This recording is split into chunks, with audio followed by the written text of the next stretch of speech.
This is The Dragon's Roar by Priestess of Groove, narrated by RileyRoxx. Chapter 22. Aemon 4. Arya, look, it's Moat Cailin, Aemon exclaimed to the young girl by his side.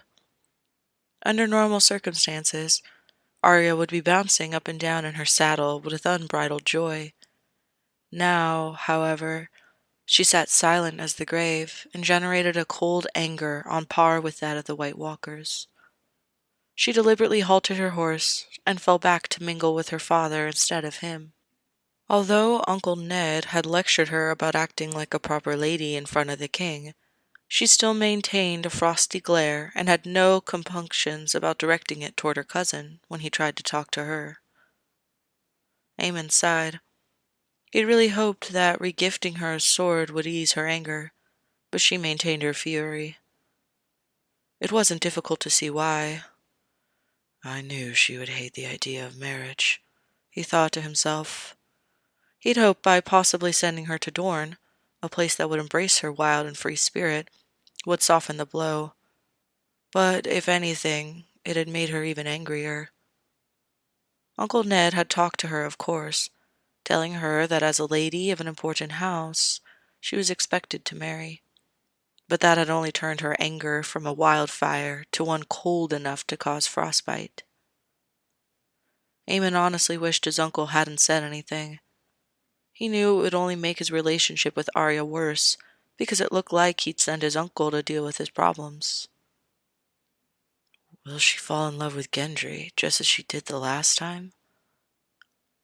For a girl who insisted she would never fall in love, it had been one of the most shocking and warmest moments of the long night.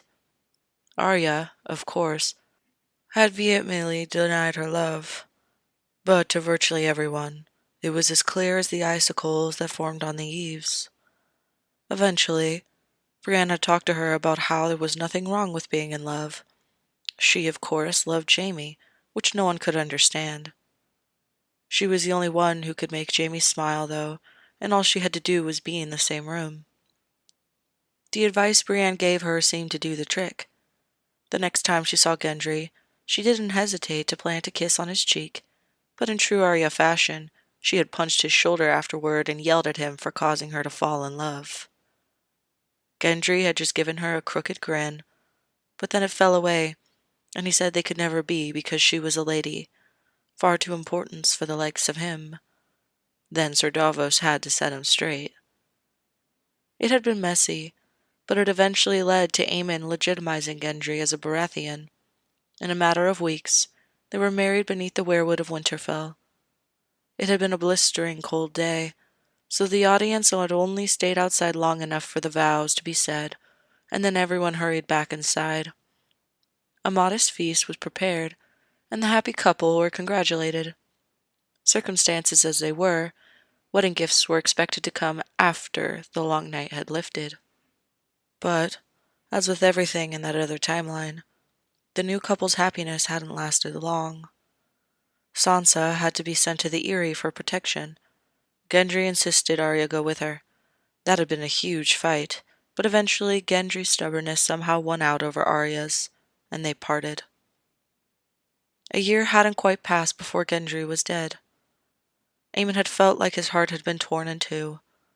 He'd sent a messenger to Sansa with the news, but he had never heard back.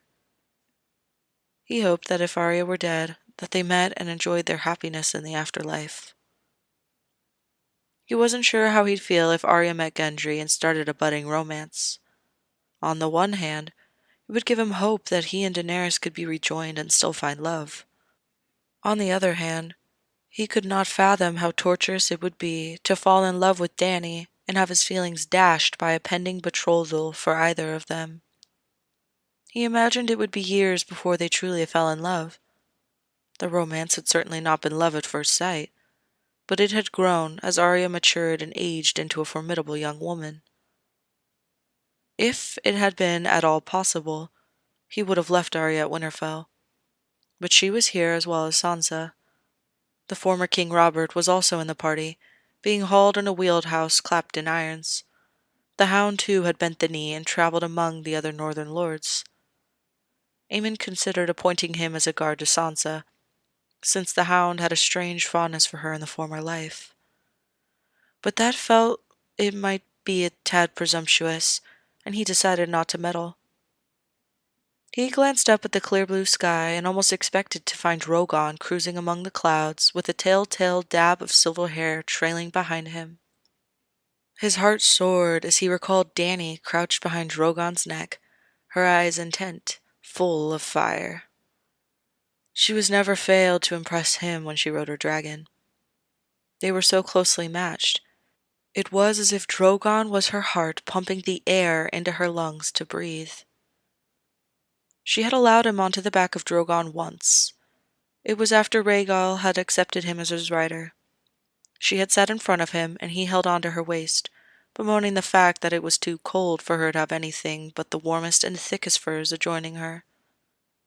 It had been a trial to sit behind her and not think of how he wanted nothing more than to kiss her senseless and ravish her in the snow the moment they touched ground again. She seemed to know of his frustrations, and had turned back to grin at him wickedly. "May I ask, Your Grace, what's so fascinating about the clouds?" Robb interrupted.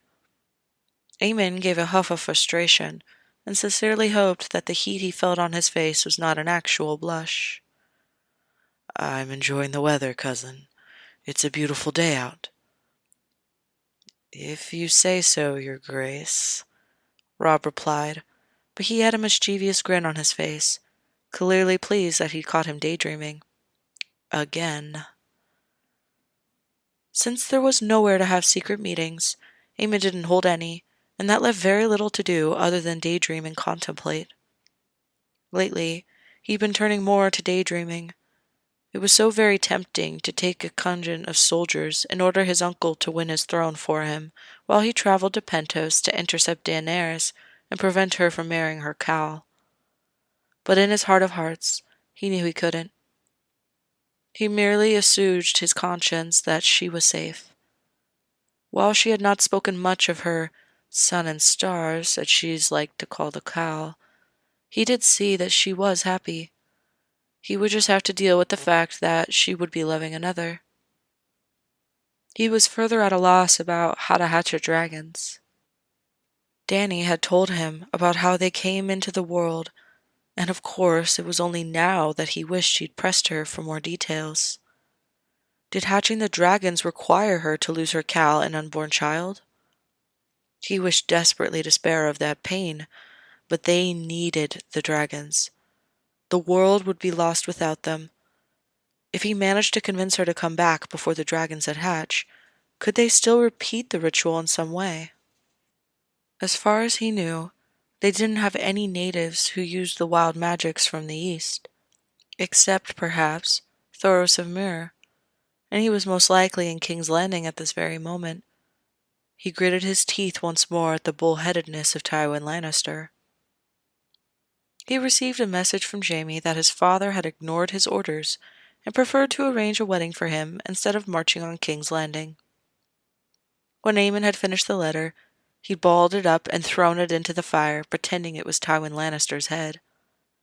He'd had the perfect opportunity to get ahead of Renly, and he had deliberately ignored it. His Uncle Ned had used this opportunity to campaign against Jaime's trustworthiness yet again, and it took all that Aemon had not to throw him out of his own solar. However, not all the news was bad. Aemon couldn't help but internally chuckle at Jaime's declaration that he'd taken Podrick Payne on as a squire as recompense for the death of his cousin. At least, that was the official reason. "You're such a sentimental fool sometimes," he thought, as he imagined Pod and Jaime together. The poor boy was probably in far over his head, but Jaime was not one to take no for an answer. It was part of his Lannister lineage. It did make him think of the other people they had collected over the years to fight against the Long Night. He wondered briefly about Bronn, and grimaced at the thought of him atop the wall at King's Landing. Considering he was a sellsword, That's undoubtedly where he'd be, since Renly was now looking for soldiers. But he hoped the sellsword ducked out once he saw Aemon's might. He knew Bronn didn't like losing a battle. He and Bronn hadn't been especially close since the sellsword whined continually about his pay, but Jaime and Tyrion had liked and trusted him, so he had reluctantly accepted him. In the end, he had gone down in a rather violent blaze of glory, and he couldn't deny the man's courage. Beric Dondarrion was a Stormlord. He was undoubtedly in King's Landing with his Lord Paramount, and he prayed once more that the old knight would see reason and bend the knee when asked. He had been peculiar at the time and preferred not to follow any kings, but he at least understood the threat of the long night and had been faithful to the end. What I wouldn't give to have Sir Davos counseling me instead of my uncle, Aemon thought. But he's with Stannis. Again he grimaced at that thought. From what little Tyrion, Jaime, and his uncle had been able to tell him about Stannis, the only chance of surrender would be to bring a nigh insurmountable force. However, when he read up on the lineage of the houses of Westeros, he took note that the lords of the Narrow Sea, the Celticars, and the Velaryons were once strong Targaryen supporters, and those were Stannis' only vassals. He wondered if he could rely on them to come to his aid. Would they need proof of his heritage first? He wasn't yet quite sure on how he was going to provide that. If he stayed on Dragonstone, they'd be forced to take it, much like King's Landing, spilling over the walls through sheer numbers. It pained Aemon to think he might be forced into killing Sir Davos' sons. He at least had every intention of avoiding using wildfire. Jaime would not allow it. He was brought from his thoughts by a mighty horn blast. They had finally reached the edge of the encampment. The grasslands north of Moat Cailin were quite flat and were now brimming with tents as far as the eye could see. His army. He felt his heart swell as he straightened up in pride. As they began riding through camp, soldiers were crawling out of their tents and stopping what they were doing to gape and cheer at their approach. It took some time, but they finally reached the high walls of Moat Cailin. The doors of the old fort were thrown wide open, but inside they could see fallen stonework and rotted wooden structures. Some of it had been cleared away to form a secure gathering place for wartime councils, complete with tent and table. But he wouldn't trust these walls for sleeping in. Moat Cailin would need to be assigned a lord and renovated. It had been a crucial outpost in the long night, even in its rundown state. At full operating capacity, it would be a gauntlet for the White Walkers. He filed that to the back of his mind. It was something they'd have to address down the road. Your Grace, we're honored by your presence, Small John Umber replied, bowing, looking somber and uneasy at the same time.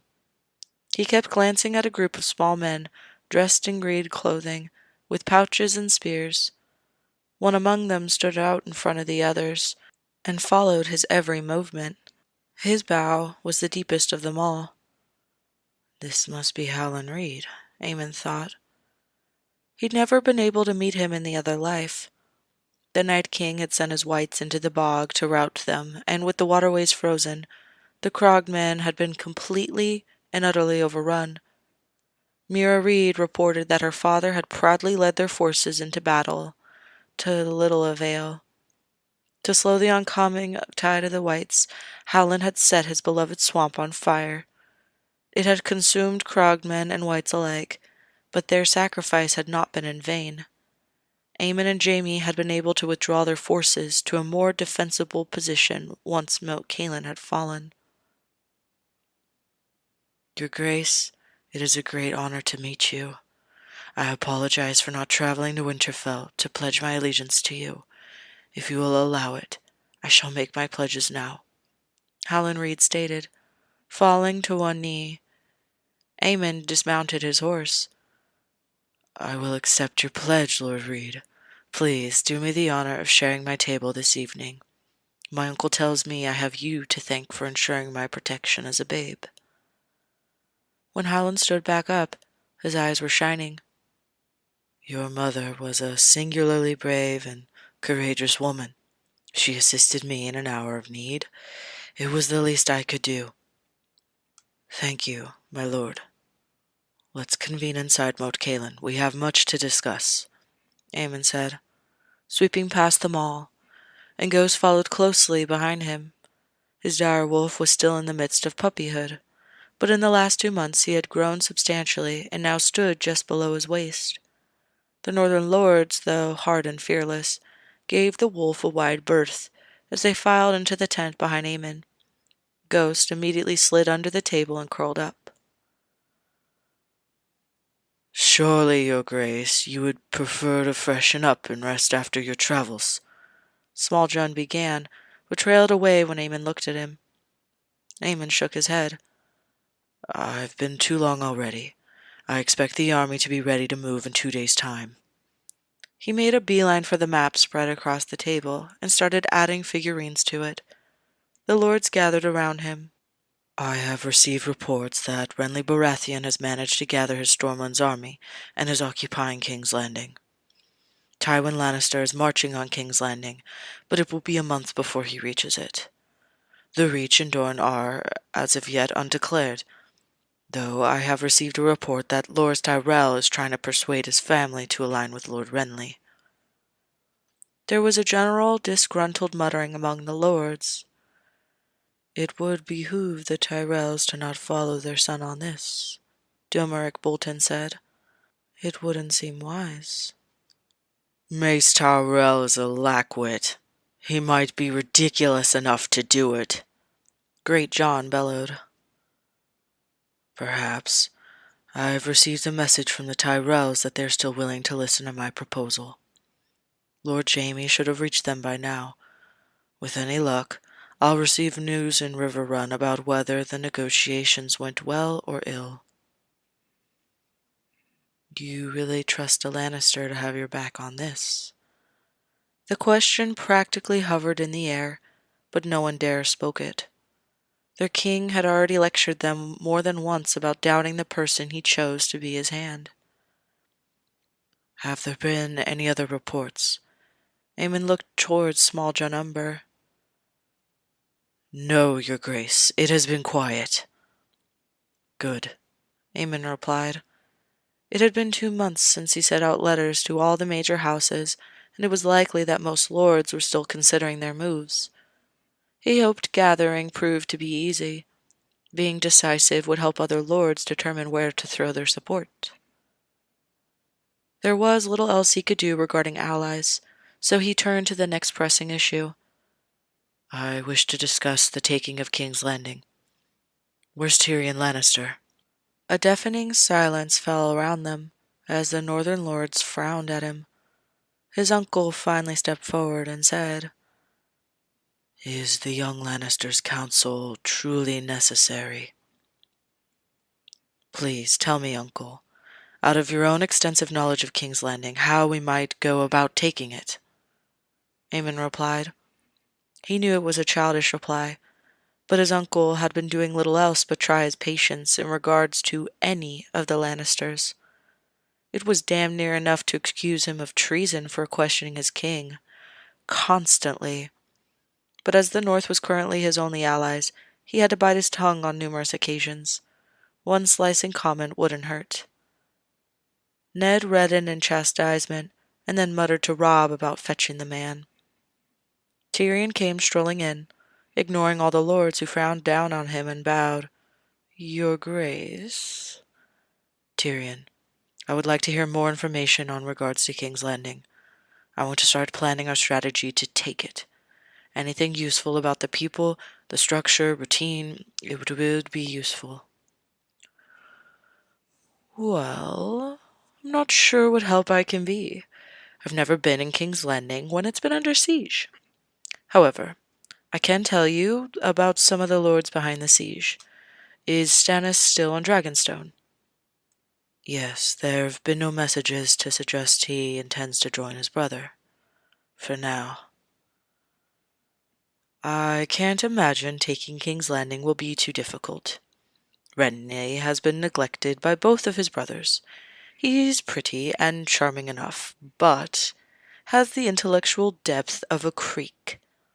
He has no military instinct, and since Robert scorned Stannis, Stannis has not bothered to share any of his military knowledge. He has to rely on his friend, Sir Loras Tyrell. Now, Sir Loras is, by all accounts, a formidable fighter, but he has never seen battle before. He's green to the gills. I doubt either of those fools knows what they're doing. Will it be a full siege, complete with an oceanside blockade? Not yet. Since the North lacks a fleet, they will have access to trade by sea. Tyrion rubbed his chin. Then their situation won't be dire for some time. If my father sent ships, it'll be almost half a year before they're in place. Starving them out is your best bet. Let's say we don't have time to starve them out. Is there anything else? Tyrion stood there for a moment, staring at the map. If you're getting the Reach and Dorne, which is what I suspect my brother is doing, then it won't be long before you have the largest force that Westeros has seen since Aegon the Conqueror. Intimidation alone might be enough. The Reach, of course, could always side with their son, Loras. You want to make sure they don't try and break your back. Yes, I'm aware of all of that. Is there any way to breach the walls quickly? Build siege machines and rush them. Your force could overwhelm them easily enough. I foresee Renly folding like a deck of cards. Aemon sighed privately. He was hoping for fresh ideas, but crawling the walls and crushing Renly through sheer force was currently their only viable option. He had to hope Stannis didn't suddenly develop familiar feelings for his brother Renly, and also try and break their backs with the Tyrells. It all hinged on the negotiations going his way. He silently made a prayer for Jaime's success, and then glanced at Robb. Of the 3 children who had been informed of their pending nuptials, Robb had surprisingly taken it the best. He had been terse because he had wanted to pick his own bride, but had told his uncle that he knew his place. Sansa hadn't been caught up on who she was marrying, but where she was going. It was one thing to head south and marry the crown prince. The power was enticing. For a brief instant, Aemon saw Cersei in her and shuddered. But to now go south without hopes of ruling anything other than a large household appeared to wilt her. It also seemed to dawn on her that she would likely never see the North or her mother ever again. Even so, she kept a pleasant facade. He declared messengers be sent to Lord Frey to await his approach, and one also to Lord Tywin to refrain from harming innocents, and to merely block anyone from entering or exiting King's Landing. Then, he broke the council meeting and headed to his tent to clean up, and like a shadow, Ghost followed him. A bowl of clean water had been laid out on a table, and he happily washed his face, his hands running over the scruff that was growing on his neck. He hoped, by growing a beard, the boyish fat still clinging to his face might be hidden. He looked around the tent and grimaced at the mirror, bed, lavish trunk, and a beautiful gray and black rug meant to represent his Stark and Targaryen heritage. He knew that in times of plenty, even the North was bound to act a little ostentatiously, but the access made him blanch.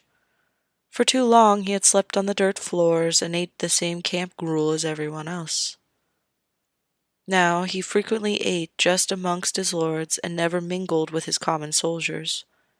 It made him feel isolated, and the uncomfortable truth itched at him like a fur skin.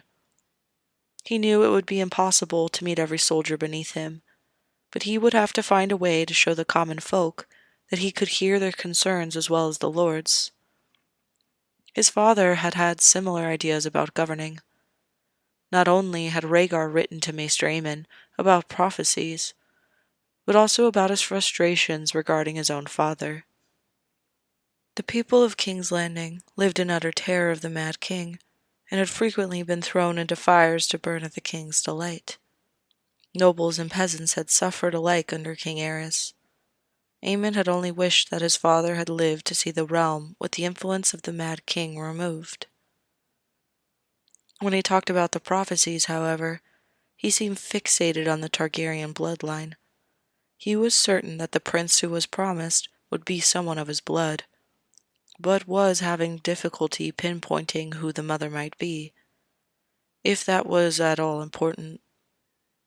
Rhaegar also seemed convinced that he needed to have 3 children to follow the 3-headed dragon part of the prophecy. His half-sister and brother were supposed to be 2 heads, and he was supposed to be another, but to what purpose was elusive. Rhaegar just seemed to be convinced that certain parts had to be forced in order for the prophecy to start. He detailed many conflicting reports, and over the course of several letters, Aemon desperately wished he had had his great-uncle's half of the correspondence. It would have been useful to get the old maester's take, but he had been forced to leave without having another conversation with his great-great-uncle. Perhaps he could restart the correspondence once he'd won his throne. Sam should be assisting Maester Aemon by then, he mused. Aemon had prayed the entire way to Moat Cailin that he would meet Samwell Tarly heading to the wall. That had never come to pass. Sam had never told him about the specific steps he took on his journey to the wall, so Aemon suspected that instead of taking the long way, he booked passage on the ship to White Harbor. In all probability, they had just missed each other. He went to the opening of his tent and ordered, "Sir Meryn, would you please escort Lady Daisy Mormont to me? I wish to speak with her." The knight bowed and said, "Your Grace," and then walked off. Aemon watched him closely. So far, he had yet to see another treasonous or cruel behavior from the man. The few times he had been in his company, he had been polite and deferential at times. There was nothing there to suggest that a cruel monster lurked beneath those dour features. Even so, Aemon wasn't quite ready to trust him with anything more serious than guard duty. Ghost whined from where he was laying on the rug, peering up at Aemon pleadingly. "I can't believe you're still here. Go on. I'm sure your brother and sisters are waiting for you," he said, waving an arm towards the entrance. Ghost was instantly on his feet and dashed out the door. He had no idea what the wolves got up to, but he had a feeling they spent much of the night smelling out prey and hunting it down. A few minutes later, Sir Meryn entered. "Lady Daisy, your Grace." "Thank you. Now I would ask that you send for Lord Howland Reed." He bowed and left. "Thank you for coming, Lady Daisy. I would like a report on your escort mission of Cersei Lannister."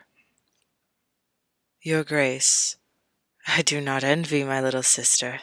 She wailed night and day for the first week or so, mostly issuing threats. We had to force her to eat after a few days, and she was a misery. And then she got sick and could barely keep her food down, but apparently her hunger won out and she started eating again. She was quieter, but had a tendency to say cutting things to the people delivering her meals and escorting her to relieve herself. Nothing untoward happened, though. The road was quiet. We had her locked up in a small portion of the castle. Only women are allowed to serve her and guard her doors. No one she comes in contact with will be willing to accept anything from her." Aemon smiled and nodded. "Good. Thank you for your service. You are a credit to your house." "Of course, your Grace," Daisy replied, tipping her head. "You're dismissed." He had barely turned after she left then. Sir Meryn's voice spoke through the tent again. "Howland Reed, your Grace." Aemon could see a muscle twitching in the Kingsguard's jaw. "Thank you, sir. You are dismissed for the night. Lord Reed, thank you for joining me ahead of dinner.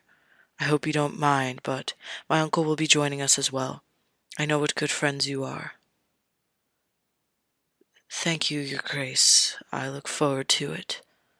The shorter man replied with a bow, his face alight in happiness. Before that, however, I wanted to ask about your son. Jojen Reed is his name, isn't it? Howland hesitated for just a moment. Yes, your grace. Does he still plan on journeying to Winterfell to speak with Bran?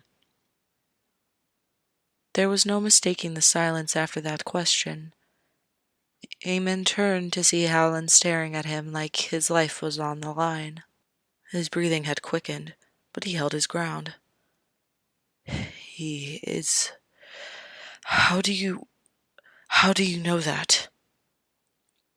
The old gods have graced me with visions, not unlike how they grace your son. Bran must become the three-eyed raven. Howland slowly nodded and swallowed. Yes, my son has foreseen it. The long night is coming, and Bran is learning to control his powers. It's a crucial element he must be prepared to learn. Good to know. I think you'll have a difficult time tearing him away from Lady Cailin. But, if it's necessary, I will order that he and Jojen Reed be escorted to the lair of the three-eyed raven. That would be most kind, your grace. Howland replied in a whisper.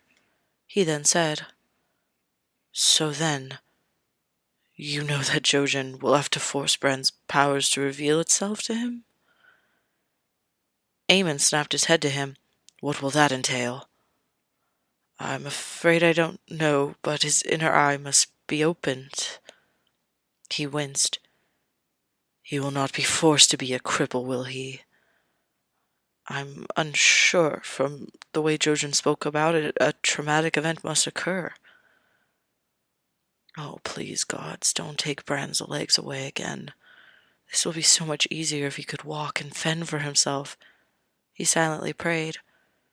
From there, he steered Howland into a conversation about his forces. Naturally, they were best used to defend the pathway north. But, as there was unlikely to be forces heading north, Aemon insisted that a squad of them join the regular forces. It's hardly fair that all the other lords have to gather their forces and march to war. I understand your people have a very important purpose, but I think you could equally be useful elsewhere. Perhaps, your grace, but my people aren't meant for open ground. Have no fear. They will not be met on the battlefield. I want to manage these battles with great care. We'll need every man we can get for the long night. I had an idea that we might be able to use some of your men to open the doors for us at King's Landing. I'd prefer not to throw bodies carelessly against the walls. Howland considered it for a moment and nodded. Very well, your grace. I shall bring 20 of my men with me south. I'd rather not risk any more men than that. That should be more than enough. Uncle, thank you for joining us. Dinner should be arriving shortly. After that, Aemon fell mostly out of the conversation as Ned and Howland talked. For the first time, the Krogman's harsh exterior fell away with an easy smile. They were served roasted quail with cobs of corn and chopped vegetables on the side. He winced a little, thinking about how the rest of his men would be forced to eat endless stew. Ned and Howland decided to recount some of their stories from the rebellion. Thankfully, none of those included the battle on the Trident, where his father died. However, they did decide to regale him with the story of when they found him. He internally winced as they talked about their battle with the King's Guard, including how Sir Arthur Dayne was ready to skewer his uncle when Howland had stabbed him from behind. Aemon felt his heart quiver. He knew he was grateful for his uncle to be alive, but to hear Jaime's hero and mentor stabbed in the back in a most dishonorable fashion did not sit right with him. He hoped his uncle had enough tact to never bring up how Sir Arthur Dayne really died in Jaime's presence. As soon as Ned began talking about going up the Tower of Joy, Aemon hung on to every word. I saw your mother in bed. She was pale and shaky, but though she was weak, she insisted on holding you close. The fever was taking her. She could only whisper, so I knelt down beside her. I could see the grief on her face as she handed you over to me. But she never tried to draw you back. She simply said, "His name is Aemon. Please, Ned, protect him." Those were her last words to me. Aemon had to work to keep his eyes dry, but his throat was overwhelmed with emotion, and he couldn't speak a word. His uncle could only stare at him with sympathy. "She loved you, Aemon. Every single gesture she made from the time you were born until she died. It was a gesture of love to you. Now, you know why I kept your identity from you, don't you?" "Of course I do, Uncle. That was never the issue. I didn't understand why you insisted on keeping it from me. Even after I reached the age of majority, I deserved to know," Aemon replied, finally reeling in his emotions enough to speak. "I only ever wanted what was best for you." "Then why did you let your wife treat me so terribly?" He wanted to say, but there was no point in bringing up past grudges. His entire campaign to be king was about moving forward and preparing the country for the long night. He had to be the responsible one and let old aches and pains fall by the wayside. When Howland and Ned left him for the evening, he laid in bed and felt the ache of missing Jaime and Dany. What he wouldn't do for his friend's presence, even if Jaime wasn't always the best at offering advice. He missed Dany for her warmth and softness, but she also frequently had her own opinions about ruling and had never been afraid to voice her thoughts. Every night before he fell asleep, he prayed for Dany's safety. "As soon as I have the throne, Dany, I will come for you. Please, the old gods and the new, watch over her. She is far more important than she realizes."